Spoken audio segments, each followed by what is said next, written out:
Hi friends, welcome to Coimbatore Kitchen. இன்னைக்கு நம்ம கோயம்புத்தூர் கிச்சன்ல காடை சில்லி எப்படி பண்றதுன்னு பார்க்கலாம். ஃபர்ஸ்ட் வந்து அதுக்கு தேவையான பொருட்கள் நம்ம பார்த்தறலாம். 1/2 கிலோ காடை எடுத்துக்கலாம். 2 டேபிள் ஸ்பூன் கார்ன்ஃப்ளவர் எடுத்துக்கலாம். 1 டேபிள் ஸ்பூன் அரிசி மாவு எடுத்துக்கலாம். 1 டேபிள் ஸ்பூன் மைதா மாவு எடுத்துக்கலாம். ஒரு சின்ன துண்டு இஞ்சியை கட் பண்ணி எடுத்துக்கலாம். 2 பெரிய பல் பூண்டு எடுத்துக்கலாம். 1 டேபிள் ஸ்பூன் தனியாத்தூள் எடுத்துக்கலாம். 2 டேபிள் ஸ்பூன் மிளகாய் தூள் எடுத்துக்கலாம். இப்போ நம்ம காடைக்கு மசாலா கலக்கிக்கலாம். அதுக்கு வந்து இஞ்சி பூண்டு எடுத்துருந்தோம்ல, அதை வந்து அரைச்சி விழுதாக எடுத்து சேர்த்துக்கலாம்.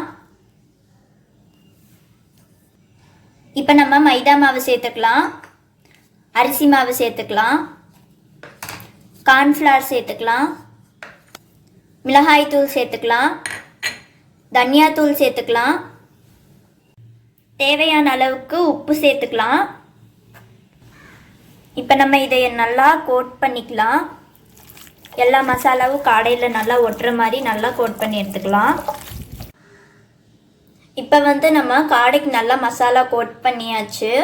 நம்ம வந்து எந்த விதமான ஃபுட் கலரும் சேர்க்கலை, வீட்டில் அரைச்ச மிளகாய் தூள் தான் சேர்த்துருக்கோம். இனி வந்து இதை 1/2 மணி நேரத்துக்கு நம்ம மேரினேட் பண்ணணும். இப்போ பாருங்கள், காடை வந்து ஒரு 1/2 மணி நேரத்துக்கு நல்லா ஊறி வந்திருக்கு. இனி வந்து நம்ம இதை எண்ணெயில் போட்டு பொரிச்சு எடுத்துடலாம். இப்போ ஒரு கடாயில் எண்ணெய் சேர்த்தியாச்சு. எண்ணெய் நல்லா சூடாயிடுச்சு. நம்ம வந்து இப்போ காடையை ஒவ்வொன்றா வச்சிடலாம்.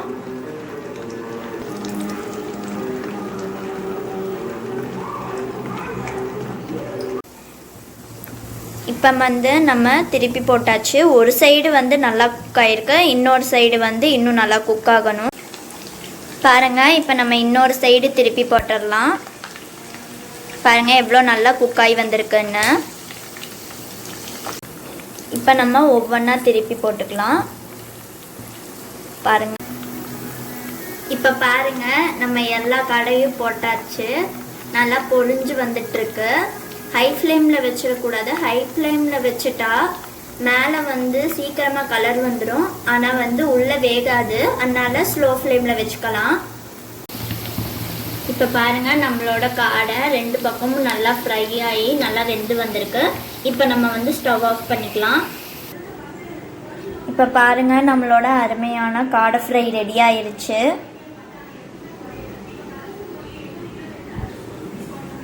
உங்களுக்கு இந்த வீடியோ பிடிச்சிருந்துச்சுன்னா சப்ஸ்கிரைப் பண்ணுங்கள், லைக் பண்ணுங்கள், ஷேர் பண்ணுங்கள், கமெண்ட் பண்ணுங்கள். தேங்க்யூ.